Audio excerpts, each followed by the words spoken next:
Welcome to another podcast from the Politics Shed, which supports the work of the Politics Shed website, where you'll find resources which support the work, the ideas, and the thoughts that I put into these podcasts. So first thing today, I'm going to talk about constitutional reform. Why it happened, was it a success, and has it in fact been rolled back?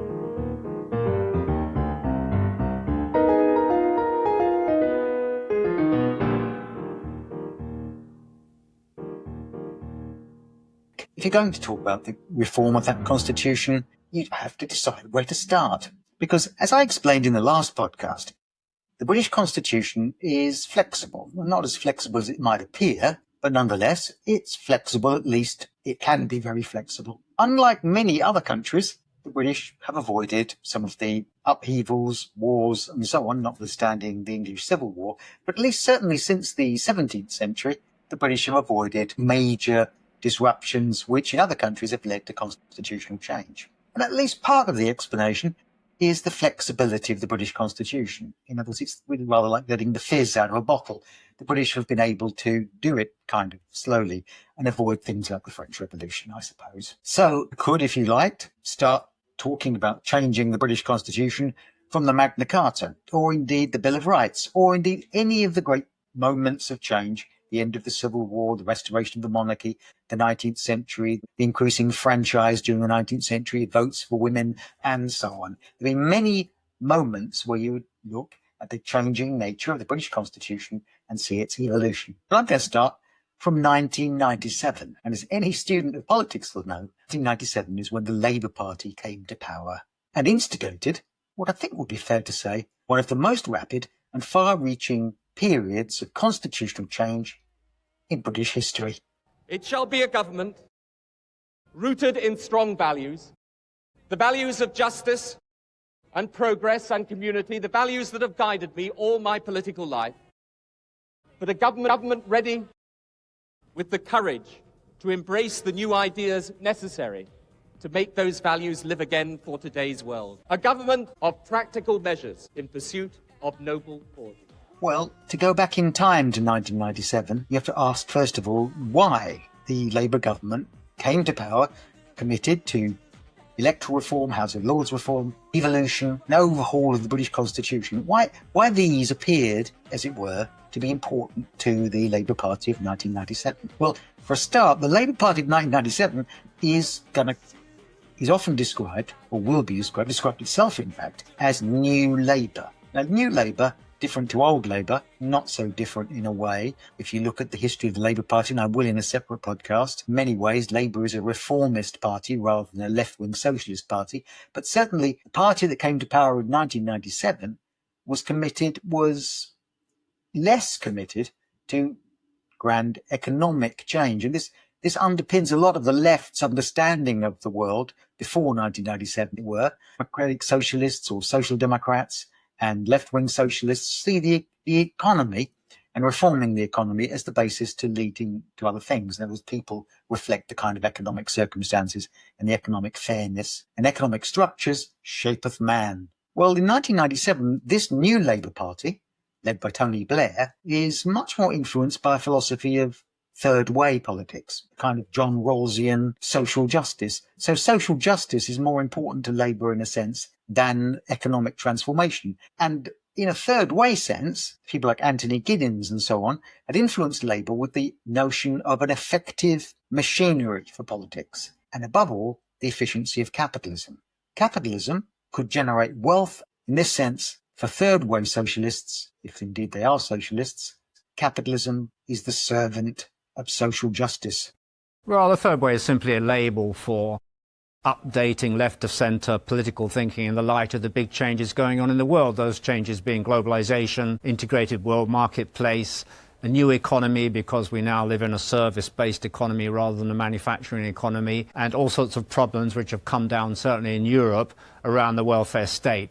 If the first way was traditional leftism, based upon a belief in the big state, based upon Keynesian economics, that's no longer feasible in the contemporary world. The second way was Thatcherism, the belief that you could run the world like a marketplace. We've all seen the limitations of that. So people have been looking for a third alternative, and the term third way is simply a label for that. I don't attach much significance to the term itself. Though you say that the Scandinavian countries in large have adopted the third way, and I gather you're quite a big fan, from what I read, of the way Scandinavian countries operate. Yes, I am, because they've been the most reformist countries in Europe, to some extent in the world. And what they've done, they've got countries which have a very good, strong business climate. If you look at the countries which are ranked #1 in the world over the past few years in terms of doing business, Scandinavian countries have often been above the US, for example, in that. But at the same time, they've generated money to spend on public purposes, on health and education, social protection. They found a very good balance between these two things. If there was a philosophy to sum up Tony Blair, it would be in observations such as by Peter Mandelson, that he was intensely relaxed over the rich. And there was social equality of outcome, redistribution of wealth. Nationalisation was no longer a priority, instead making things work better. Reform, in their terms, became the new Labour philosophy. And certain key ideas and principles are emerging, and let me just summarise them for you in my own words and in my own views, because Britain is following them today. It is a different government in Britain, and we are creating a different future for our country. In fact, it's one of the things that often makes it difficult for commentators to define the new Labour government in Britain. We're parodied as either being Mrs. Thatcher with a smile instead of a handbag, or as someone put it, really old-style socialists in drag, desperate to conceal our true identity. I'll leave you to judge which is more insulting. In reality, of course, we're neither. And that's for a very simple reason. The political class and establishment in all our countries should just be more upfront about it. The truth is, the political debates of the 20th century, the massive ideological battleground between left and right, they're over, those big debates. Echoes remain, but they mislead as much as they illuminate. And let me summarise the new political agenda we stand for, and I think you will notice echoes in your own situation. Financial prudence as the foundation of economic success. In Britain, for example, we have eliminated the massive budget deficit. We've put in a whole series of new fiscal rules. We granted Bank of England independence, a big thing for us to have done it. And what's more, we're proud of it all. On top of that foundation, we are constructing a new economic role for government. I don't believe in laissez-faire, but the role of government is not picking winners, heavy-handed intervention, old-style corporatism. It is, and I saw an example of this myself earlier today in Chicago, it is about education, skills, technology, small businesses, entrepreneurship. And of these, there's no doubt at all in my mind that education is now recognised as much for its economic as its social necessity. It's been our top priority for our government. It's the top priority here, and I'm sure it's the right one. Third, you will find we are all reforming welfare systems and public services.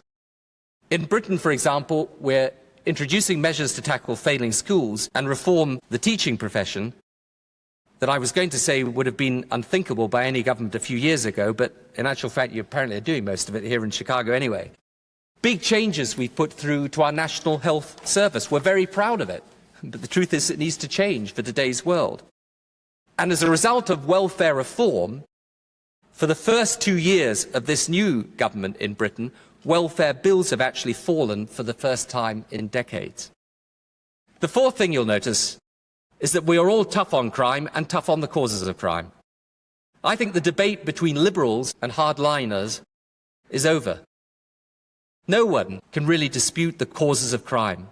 In particular, social exclusion, that is a hard core of society that gets shut off from society's mainstream, that lives in a different culture almost from the rest of society. That needs a special focus. Just general economic strength doesn't cure that all of its own. But we don't excuse crime either. Criminals get punished, and we believe that that is justice and fairness too. And then we are all reinventing or reforming government itself. The government machine is being overhauled. Here, your Vice President has led the way. But the whole basis of how we deliver government services is being altered. And for Britain, there's been a very special dimension of this. We're actually altering the basis by which the Constitution of the United Kingdom is governed. We're devolving power to a new Parliament in Scotland over its own local services and a new Assembly in Wales. We've actually just introduced, this is a real innovation for Britain, but it won't seem very innovative to you, we've introduced the concept of elected mayors. I'm still waiting to see how good an idea it really was when I had it. Well, that reform was going to manifest itself in a series of constitutional changes, as I said before. And probably the jewel in the crown of these constitutional changes was devolution. Devolution. I don't think there's many people wandering the streets today who are much exercised by devolution, unless it's in Scotland maybe. And whether devolution has worked or not is mainly an issue for the politics students, or indeed Scots nationalists, and Wales possibly as well. But nonetheless, what Labour did in relation to devolution was one of its most significant achievements.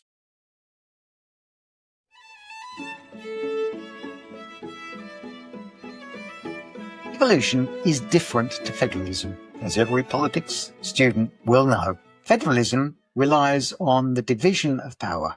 Power is entrenched, probably in something like a codified constitution, certainly entrenched in some way. It's not possible, therefore, for Donald Trump, no matter how he might imagine he'd like to, abolish a particular state. He can't change the boundaries in states. These are enshrined in the Constitution. And although, as we sit here, Donald Trump is certainly testing the boundaries of the American Constitution as never before, there are boundaries. And one of those boundaries in federalism is the separation of powers between states and federal government.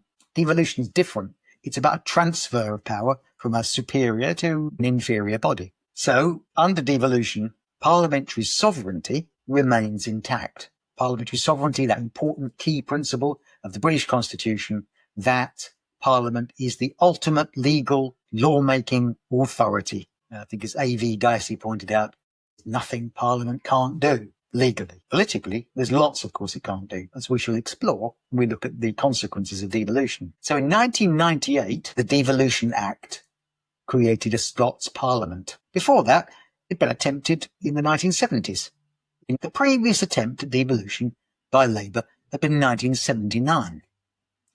Following the Kilbrandon report of the early 70s, a lengthy investigation into constitutional transformation, Labour enacted a Parliament for Scotland, but it depended on a referendum. And the referendum voted no to devolution to Wales. And while it voted yes by 51% or so to devolution for Scotland, an amendment to the Scotland Act in 1979 said that 40% of the electorate had to vote yes. Actually quite a sensible, that wasn't seen as a kind of cheat for the Scots nationalists, or many Scots nationalists at the time saw it as rather a cheat. In fact, it might be quite a sensible idea in referendums to have some kind of guarantee that a majority of people, or a large proportion of people, should vote for a major constitutional change. Nonetheless, it probably was a means by which certain elements of the Labour Party could not have devolution. Labour in 1979, in other words, wasn't particularly enthusiastic about devolution. It was forced upon them, in a sense, as a sort of political fix to a dilemma they were in, that their dependence on the Liberal Party in Parliament and the nationalist votes, such as they were. So, in 1979, Labour half-heartedly attempted devolution, and its failure led to the fall of the government. It was a political fix, in other words. Good evening. As you will have gathered, yesterday was a very exciting day in the House of Commons. Nobody knew what the result was going to be, and at the end of the day, the government was defeated by a single vote. Well, one is enough, one's a majority, and therefore today I've asked Her Majesty the Queen to dissolve this Parliament, and she has agreed to do so. I must say to Scotland in particular that I'm sorry that what I proposed last week hasn't been possible. We haven't solved that problem, but I say this to Scotland: a Labour government will find a solution in the next Parliament, and I shall be asking you to vote for a Labour government. Good night. But 1997, devolution is an enthusiastic element in Labour's constitutional reform programme. Why? Well, first of all, the big picture. Labour's reform of the Constitution, or Labour's reforms, which are going to result in things like the Human Rights Act, the Freedom of Information Act, changes to the House of Lords, and so on, all those things are premised upon, as I said, not only making Britain more efficient, modernising Britain, putting Britain more in line with the rest of the world and so on, removing some of the anachronisms, or you can remember, I can remember anyway, Cool Britannia, where a lot of popular singers at the time and what today would be called influencers were taken to number 10 Downing Street as Tony Blair tried to rebrand Britain as something more modern and up to date. So it's part of that motivation, really, the Cool Britannia motivation, modernising Britain. The other motivation, one that sat in the forefront of the minds of Labour, was their time in opposition and their experience under John Major, and before that, more importantly in some ways, Mrs. Thatcher. And a sense, as I mentioned in the last podcast, during the Thatcher years, had been a sense in which the use of the police, the banning of books, such as Spycatcher, the crushing of the unions, changing legislation to make it more difficult to go on strike and so on, had seen challenges to human rights. So one of the things about the Human Rights Act and devolution was that it was an attempt to disperse power to some extent. Another motivation for devolution was the rise of nationalism. Winnie Ewing's by-election in the 1970s had led to their first attempt at devolution, but by the late 1980s, nationalism was on the rise. That thing which had been slightly comic in the 1950s and 60s had manifested itself as a genuine political force by the 1970s, and increasingly so in the 90s. So one of the aims for devolution was to offset the rise of nationalism, provide a separate power base to offset the power of dominant central governments, i.e. Mrs. Thatcher, and to modernise the British economy. So in 98, the Scotland Act created a parliament in Scotland and an assembly in Wales. Donald Dewar was elected to serve as a member of the Scottish Parliament for Glasgow and his land. The first 6 words of the Scotland Act read simply, "There shall be a Scottish Parliament," and with those 6 simple words, Scottish politics are forever changed. Wales were given fewer devolved powers than Scotland. So Scotland could make, within certain restricted areas, limited areas, a primary legislation. But the Welsh were not, as it were, allowed by the initial devolution as it's first formed in the late 1990s to make laws. They effectively could request laws. That's since changed, as we shall see. Ron Davis observed, the Secretary of State for Scotland in 1997, that devolution was a process, not an event. And if it's a process, then it was going to be added to over the years. And that's exactly what has happened. In Scotland in 2012 and in 2016, Scotland Acts have subsequently added to devolution for the Scots, transferring more powers, transferring greater range of regulatory powers, more areas in which they can raise and lower taxes, over income tax, and so on. So devolution has increased in Scotland and Wales. The Welsh have also acquired now primary lawmaking powers in Wales as well. There's been, in essence, greater devolution. So in essence, if you had to say, has devolution been a success, you'd say, well, yes, because it's been increased.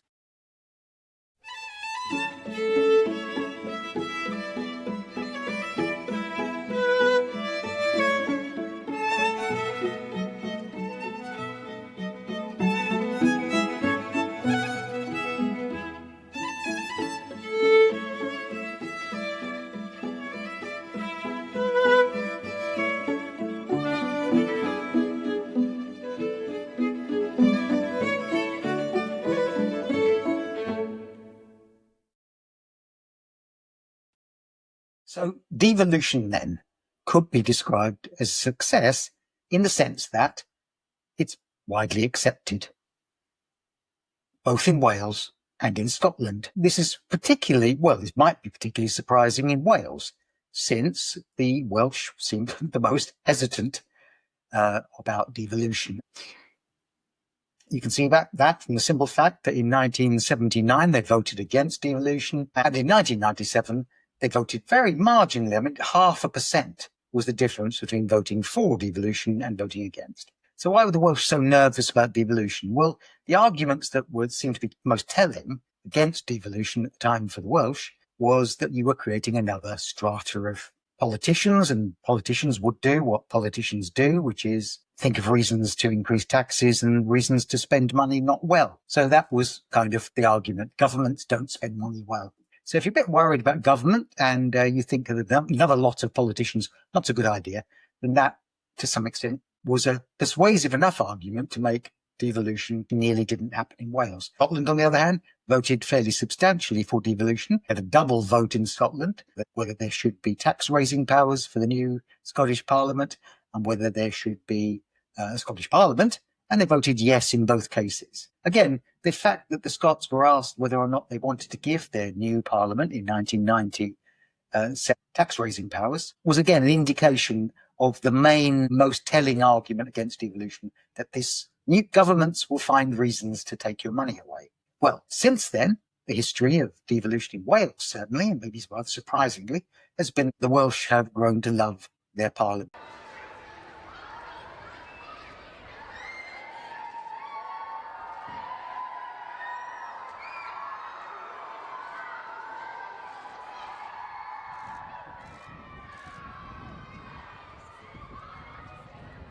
Joe Stevens, he's not going to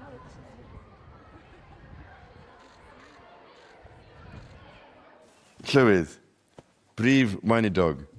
Llywydd, First Minister, members of the Senedd, ladies and gentlemen. I'm so delighted to join you today as we mark this significant milestone in our history, the 25th anniversary of Welsh devolution. It is a milestone on a journey which it has been my privilege all my life to share with you.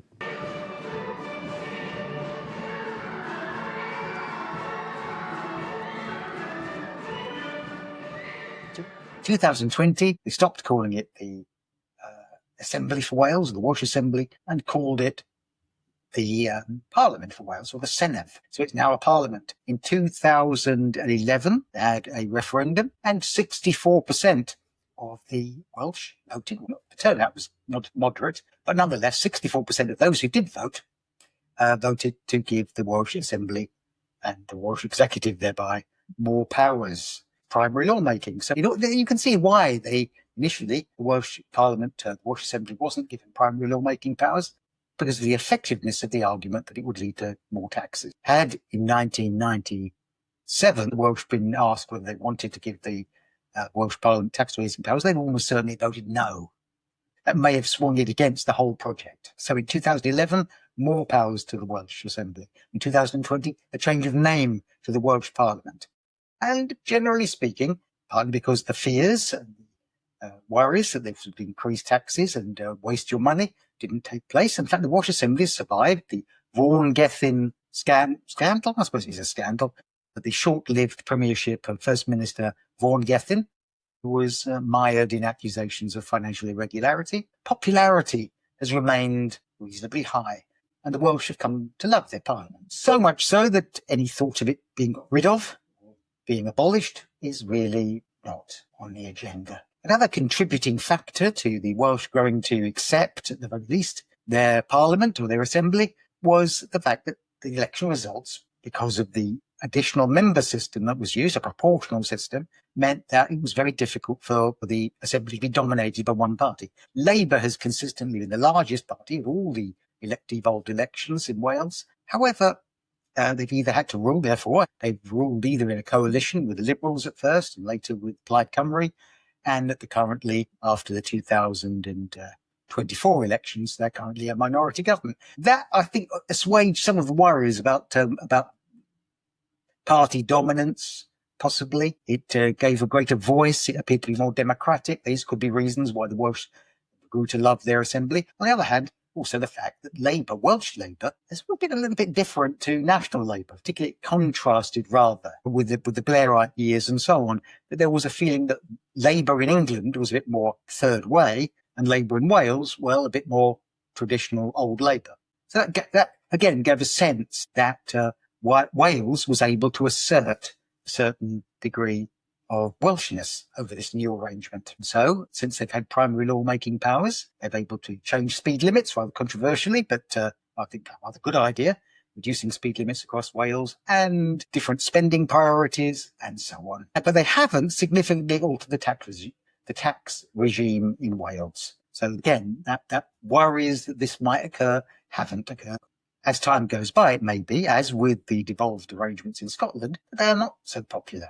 For instance, the next Senedd elections, the elections to the Welsh Parliament in 2026, they'll be using a different system. They increase the number of members of the Welsh Parliament to 96, and they will also use a party list system, so it'll be more proportional and more politicians, a process not an event. So we'll see how that works out. So for Wales, devolution has become embedded into the hearts of the Welsh people. The role and responsibilities of the Senedd have changed significantly since the National Assembly for Wales was created in 1999. Today's Senedd makes laws and sets Welsh taxes. These decisions affect everyone in Wales. But while its responsibilities have grown, the size of the Senedd has not kept pace. With just 60 members, it is far smaller than its UK counterparts. The Scottish Parliament has 129 members, and the Northern Ireland Assembly has 90. The Senedd Cymru Members and Elections Bill aims to create a Welsh Parliament that reflects modern Wales. It will strengthen democracy in Wales. The bill sets out changes to the way we elect members of the Senedd to represent the many different views of people in Wales.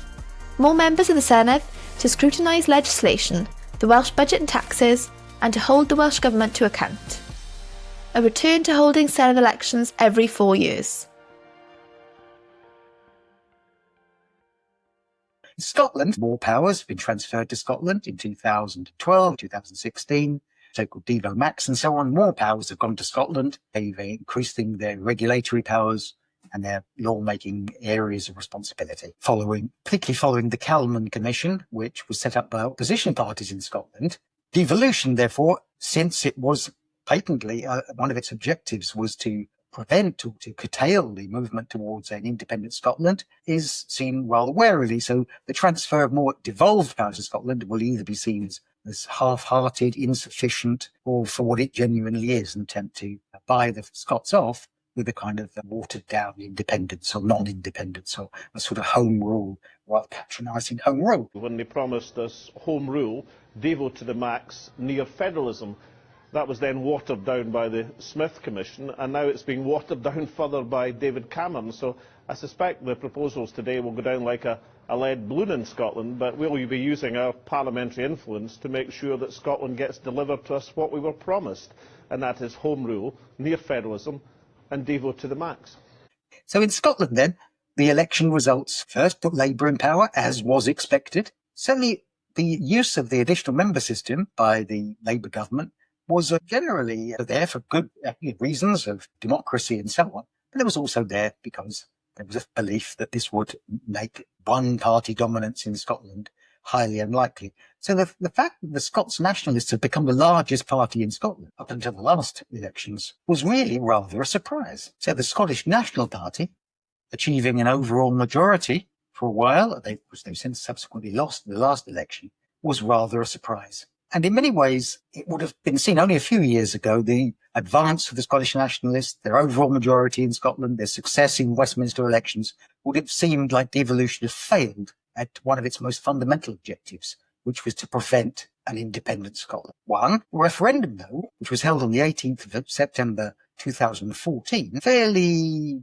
comfortably rejected the idea of independence. That, plus the fact that the Scots nationalists were now in power, led to the dilemma for the Scots nationalists that they were the government, which, like all governments, once you're in power and you have to actually do the grubby business of politics, the Scottish nationalists were able to disappoint the Scots people by being a government, like all governments, liable to disappoint, and yet unable to deliver independent. You were Transport Minister, the trains were never on time. When you were Justice Minister, the police were strained to breaking point. So the independence project had to be put on hold, at least for a while. Referendums do at least achieve that. There's a sense in which they have been done for the moment. For the Scots nationalists, that's maybe a couple of years. For the English, that might be a generation. This is one of the problems with the referendums, is they're not entrenched in any way in a constitution. They're not defined how you use them, when you use them. So anyway, so the referendum deferred future referendums at least for a while, and the Scots nationalists had to rule. And with problems with Nicola Sturgeon, falling out with Alex Salmond, and also the problems Nicola Sturgeon has with, well, the scandals to do with financial irregularities inside the Scots Nationalist Party have led to a decline in Scottish nationalist support. Oddly, though, having said that, the opinion polls show that the Scots are as enthusiastic for independence as ever, but not increasingly so. So did devolution make Scottish independence more likely? We'll have to find out, probably. If it happens, that's what historians will say, that the devolution was a stepping stone to independence. If, on the other hand, it doesn't happen, we'll say that devolution successfully managed to curtail the move to independence. At the moment, it looks like there won't be a referendum anytime soon. The Scots nationalists will certainly have to achieve an overall majority in the Holyrood Parliament before that could take place. What are the other objectives of devolution? Well, devolution, again, was one of its objectives was the sort of modernisation idea. And you can look back at that report I mentioned earlier, back in the 1970s, the Kilbrandon report. Now, the Kilbrandon report had gone on for years. Before Kilbrandon, it had another chairman who died, but then the Kilbrandon report finally reported, and the majority report suggested something like a Welsh and Scots Parliament, which didn't happen because of the referendum. But a minority report, as it were, a dissenting report, was produced by a couple of members of the Kilbrandon Commission, and they argued that devolution was such a good idea that it should be universal across Britain. In other words, Britain should be moved towards a quasi-federal society generally. If devolution was democratically a good idea and efficiently a good idea, and moving those kind of decisions closer to the people was what the European Union would have called subsidiarity, making decisions at the most efficient level. If that was a good idea for Scotland, it was a good idea for Wales. Forget all the sort of Welshness stuff and the Scotsness stuff and the history and such like. It's not a cultural argument they were convinced by. It was a democratic efficiency argument. So they argued for universal devolution for the regions of Britain. And they said Scotland and Wales would just be regions of Britain. That was rejected. That was a minority report. But that argument has still sort of lingered. And in fact, when Labour came to power, there was a feeling that that devolution for Scotland, a special case, devolution for Wales, also a special case, but devolution for England would follow on at some point behind, not long behind. Well, that received a pretty severe blow when the northeast of England voted by a pretty substantial majority of 74% not to have a northeast regional assembly again in, I think it was 2004. So that brought to an end, in a way, that brought to a shuddering halt the project that would be English devolution, or at least that model of English devolution, elected regional assemblies. Devolution in England has already existed. There's been administrative devolution in regional planning, in regional development areas, and also under the coalition later on, the city regions. So regional planning in Britain has been around a long time. And that has continued. And in fact, Labour's now in power again in 2024. Labour won the election, committed to regenerating the regions, giving more powers to devolved metro mayors, having more elected mayors, and having more power locally. As we speak, the Devolution and Regional Empowerment Bill is heading through Parliament, which will give greater powers to local regions. It's a moment that I know many of us have been waiting for a long time. The turning point when people and places across England finally begin to take back control over the things that matter to them. When our proud towns and cities are given the powers they need to drive growth and raise living standards as part of this government's plan for change, but under the Conservatives, devolution has often meant that creating a patchwork of individual deals benefiting some parts of the country, while other parts have missed out. Well, no more. It's time for a completely new way of governing. And we're serious about this. Within days of the election, one of the first things the Prime Minister and I did was welcome the England mayors to Downing Street.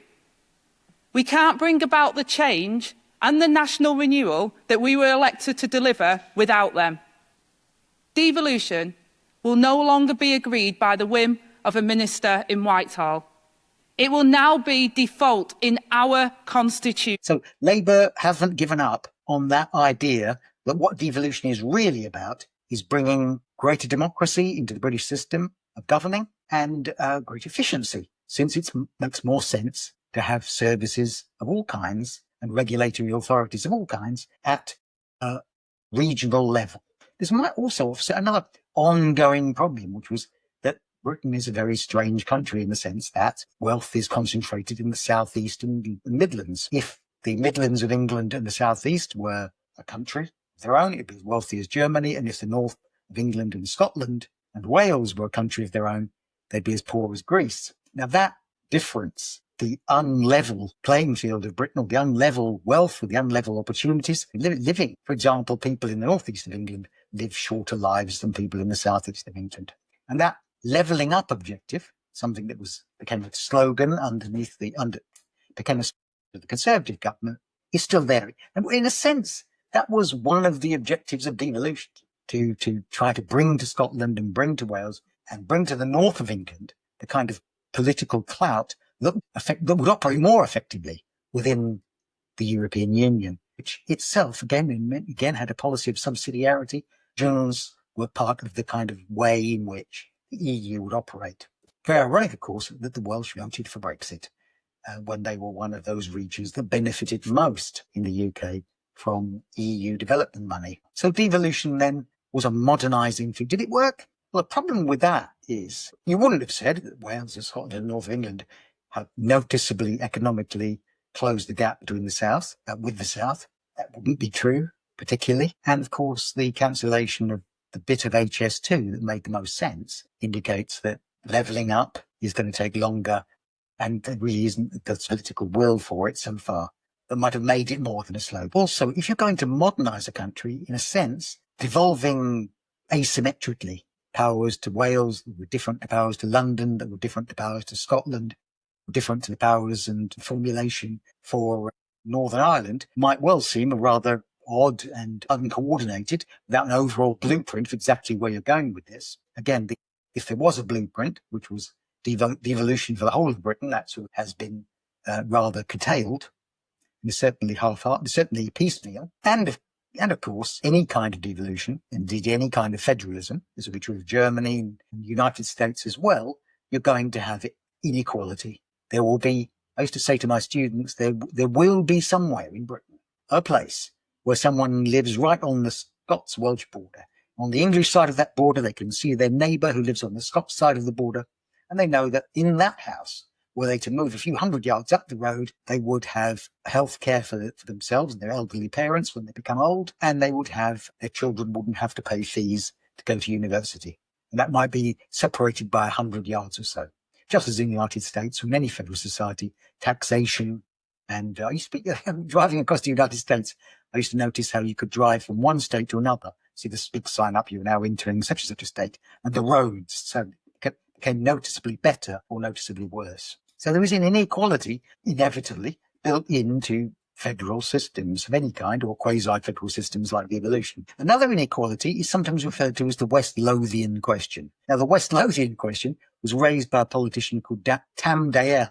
And Tam Dael, back in 1979, asked the question in Parliament. He's Labour backbencher, and he simply asked the question, is it fair, is it democratic for Scots MPs in the Westminster Parliament to be able to vote on issues which only affected England, MPs to not be able to vote on issues which had been effectively devolved to Scotland? Well, for instance, the fact that Scottish Labour MPs would vote in Scotland not to have tuition fees, and they would vote in England to have tuition fees, and so on.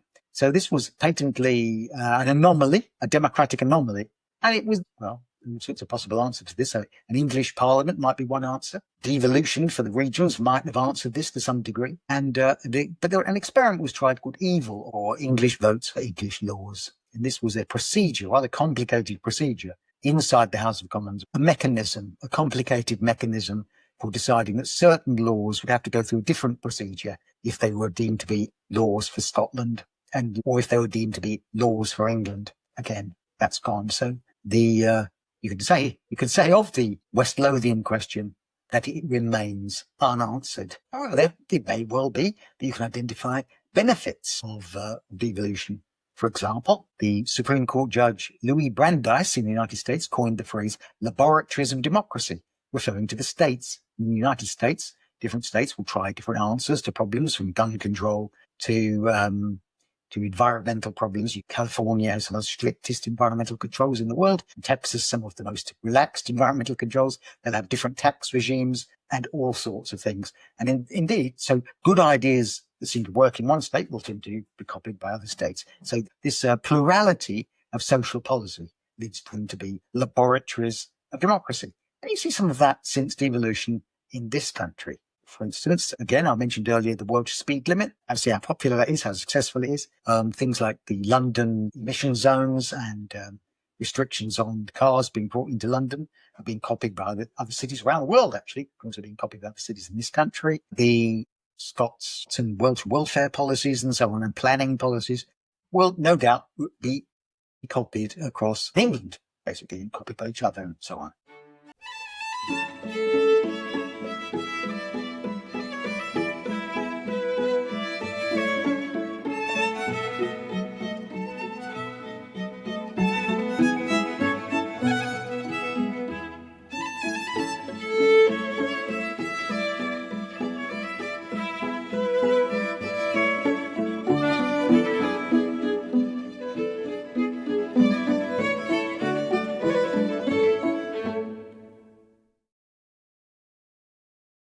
Okay, so by way of a postscript, as we conclude the first part of this podcast video on constitutional changes, I'd like to look at some of the challenges that devolution faced. So devolution came into Scotland with a parliament, Wales with an assembly, later a parliament in 1999.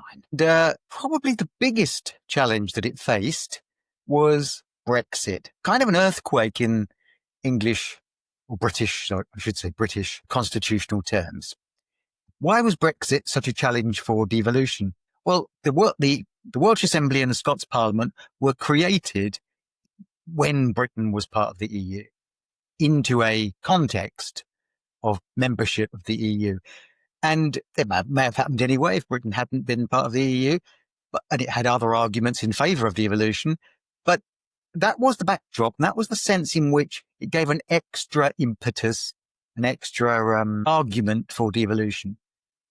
As I said before, the concept of subsidiarity meant that one of the effects of being in the EU and devolved would be that the Parliament in Scotland and the Assembly in Wales would be able to represent themselves within the EU.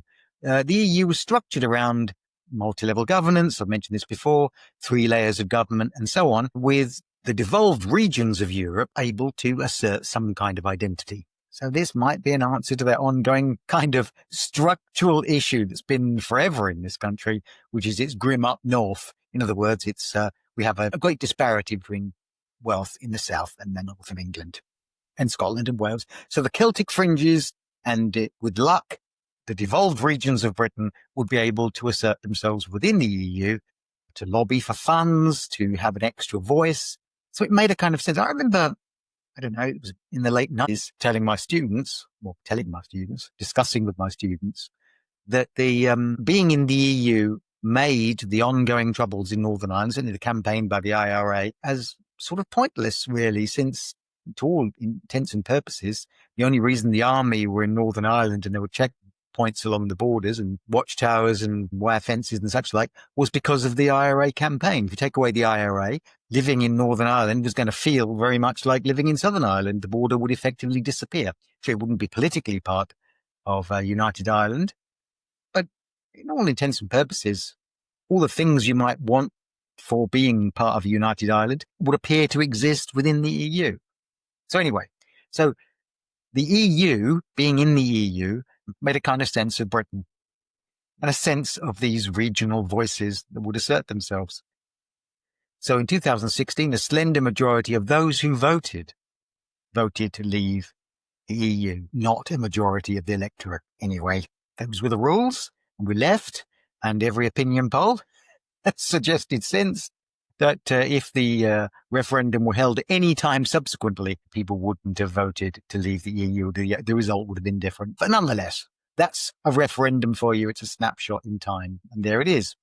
So, in 2016, vote to leave the EU. What did that do to Scotland and to Wales? Well, Scotland and Wales had benefited, just as it was planned in a way, benefited from being in the EU. So leaving the EU was going to withdraw those benefits. But more crucially for Scotland and Wales was that they had been taken out of the EU, or Scotland had been taken out of the EU against its will. This was quite within the terms of the Scotland Act. It was one of those constitutionally reserved powers. The British Parliament could do this thing, could take Scotland out of the EU. But it's in a sense another way in which Scots people woke up to the fact that they were part of Britain. Any sense they might have had of being a region within Europe, now they were reminded that, in fact, they're a region within Britain. Well, I voted for independence 2014, and I think what it changes for Scotland, Britain leaving the EU, I think it is a big opportunity. There's going to be a lot of businesses that want to stay in the EU that are located in England that might want to move to Scotland. There's a political opportunity there between the Scottish Government reaching out to European governments.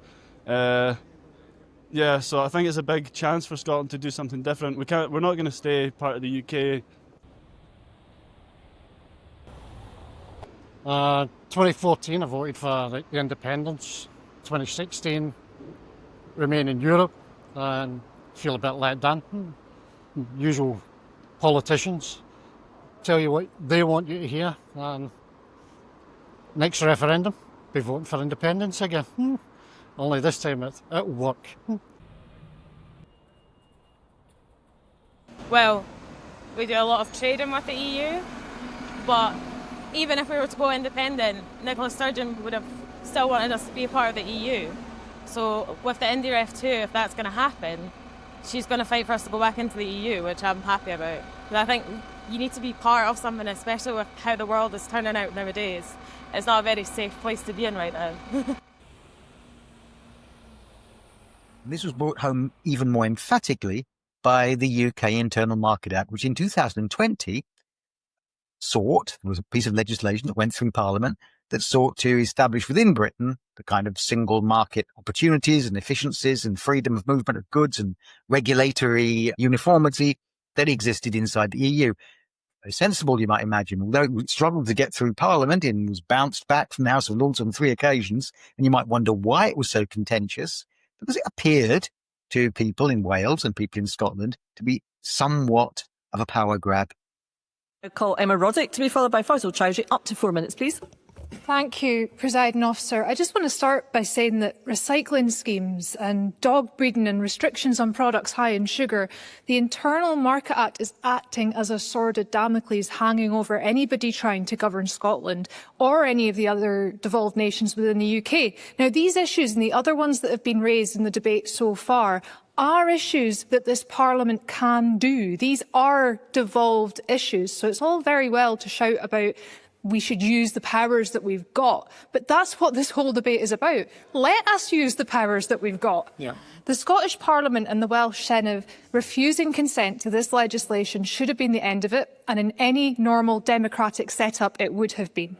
I campaigned for independence in 2014, and I know full well that back then, if I had said, not only will the Tories undo devolution, but when Labour gets in after them, they're going to keep it that way, folk would have said that I was scaremongering. They would have said that this was our Project Fear. They said, lead, don't leave. They didn't say, if you try and lead the way, we're going to stop you. They promised us more powers, not a complete flip of what devolution means. So the reality that we are all living only a decade later is that the Seoul Convention is meaningless, and there's not only a hostile UK government in place, but no prospect of any party taking control in London which will respect the decisions that are made in this chamber. Why did it appear so? Well, if you can imagine that sort of 3 layers of government again, the kind of the EU layer, the national governments layer, and the regional layer. Well, the top layer, rather like a block of block of flats collapsing in an earthquake, top layer had collapsed down to the second layer. So it was one thing to be Scots within Europe, as I say, a region within Europe. Now to be reminded that you're a region within Britain, and the powers that had been operated by not the British were now operated by the British. So those powers of regulatory powers and allocation of funds and grants fell back to the UK government. So it looked like powers had been enhanced by the UK government. So a trend to transfer more powers to Scotland and to transfer more powers to Wales, which had taken place, now seemed to be reversed. So it felt like a reversal of devolution. And this manifested itself in this kind of regulatory uniformity when the Scots tried to introduce a curb on the use of single-use plastic bottles, which was out of sync with the regulatory regime in Britain. And so they had to delay that. So that was put on hold. The Scots weren't able to introduce a very sensible policy of reducing the use of plastic bottles in Scotland. So in that sense, powers in the UK were enhanced, powers in Britain were enhanced, powers of Parliament were enhanced, and the Scots Parliament was, in a zero-sum game kind of way, reduced. Well, the devolution has survived that, although it's another reason, I guess, why if you're Scots, you feel that devolution isn't quite sufficient. And since the referendum on independence, as I said earlier, support for independence hasn't dramatically increased, but it has increased. It hasn't gone away. The Scots are as enthusiastic for independence as ever, and if you were to hold an independence referendum now, it would be on a knife edge. It would be close. And no doubt, being dragged out of the EU and seeing the powers of the British Parliament enhanced by the UK Internal Market Act would be part of the mix as to why that happened. And so that, in a sense, was a setback for devolution. Well, what else has happened in the intervening years? Other challenges to devolution. The next challenge to devolution was one I think it came through quite well, which was the COVID pandemic. During the COVID pandemic, the way in which Scotland and Wales dealt somewhat differently to the way England dealt with the pandemic was generally thought to be quite good, really.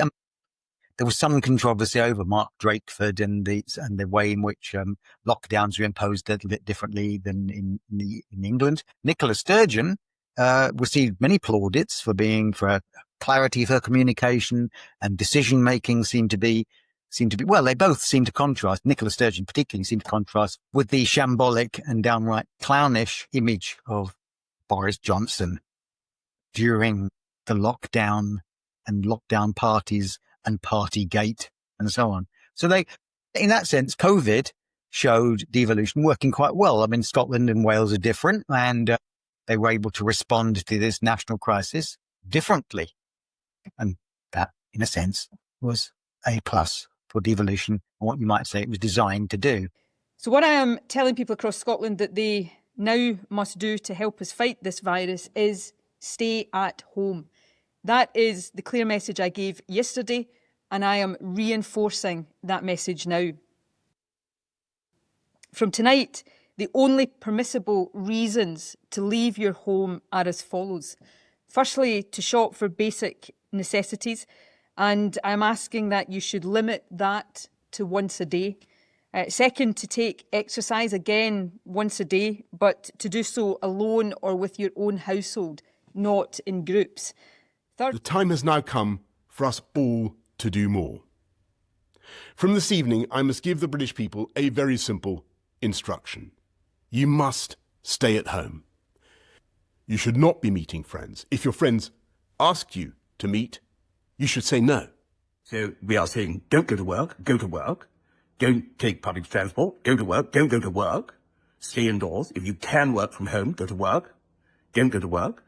Go outside, don't go outside.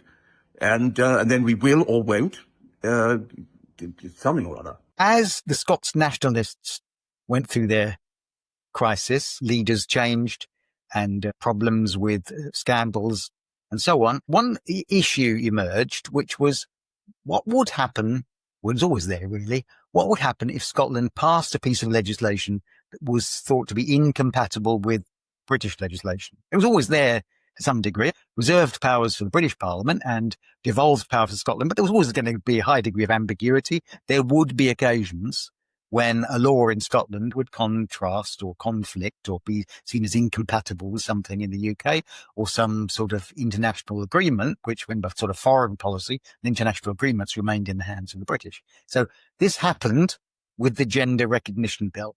Now, the safeguard against this was a thing that was designed not to be used much, because clearly when it was used, it would be ammunition for the Scots nationalist cause. And this was Article 35 of the Scotland Act of 1998. The Scotland Act had effectively a veto within it, which foresaw the possibility of incompatible laws in Scotland or Wales when they had primary lawmaking powers. And it was not used really, but it was used with the Gender Recognition Bill. The Gender Recognition Bill was seen to make it easier for people to reclassify their gender in Scotland. This was highly contentious in Scotland and produced all sorts of political problems for the Scots government. It was eventually dropped. The planned appeal against Article 35's use was dropped. Article 35 was used to veto it. The Gender Recognition Bill then was halted because it was seen as incompatible with the Equalities Act. Again, I mean, although the Gender Recognition Bill was itself problematic in Scotland, it was another reminder that devolution, along with the inability to assert laws over plastics, the use of single-use plastics, that devolution was very different to being an independent country and able to have a complete sovereignty over your own rights. So devolution has rumbled on, and those things, I mean, the Internal Market Act and the use of Article 35 and the return of powers to London were seen, I think, as some argued, a kind of reversal. Has devolution gone into reverse? Well, that argument will no doubt be made if there's another referendum. Devolution is one thing. There was something. I suppose there was something that didn't happen as well. And the thing that didn't happen was that the varied electoral systems didn't produce what we might call disastrous results, I suppose. So the additional member system used in Scotland, designed to make sure that no one party dominate. You might wonder why Labour wouldn't have wanted one party to dominate, since one party was clearly going to largely dominate in Wales and Scotland. That would be Labour. Back in the late 1990s, Labour was the dominant power in Scotland and Wales. And why Labour or Blair wouldn't want that to happen? Well, Blair, in a sense, didn't want a powerful Labour Party to appear in Scotland and Wales, dominant as it might become under first past the post, because Wales and Scotland would produce very different, well, not very different, but somewhat different kinds of Labour, as I explained earlier. They would probably be a bit more old Labour than Blair's new Labour project, which was very sort of south in its cultural roots and ideological roots. It made more sense in London in some ways than it made in Scotland or Wales. Well, the additional member system didn't prevent single party dominance in Scotland, and it did prevent single party in Wales, and coalitions happened, but the coalitions and the minority governments in Wales seem to have worked fair enough, and again were tested by COVID and worked fair enough. And in Scotland, government continued in the way that government does, by disappointing people. The fortunes of the SNP rising and declining, and Labour's fortunes declining and stabilising, and the Conservatives, because there are Conservatives in Scotland, you think there wouldn't be Conservatives in Scotland, why wouldn't there be? And Conservatives in Scotland sort of reviving to some degree. So in other words, AMS didn't prevent politics as recognisably normal. So in that sense, as an experiment in proportional representation, the additional member systems have worked quite well and demonstrated that politics can function. So there we are, really. I mean, there's all sorts of other things we could say about devolution, the impact that pressure groups have had in the devolved assemblies, devolved parliaments. Smacking in Scotland was successfully campaigned against by pressure groups in Scotland, and so on. And so there will have been ways in which devolution has changed the landscape of British politics that I won't have mentioned here, and you can find more about this in the Politics Shed. But that is a general overview.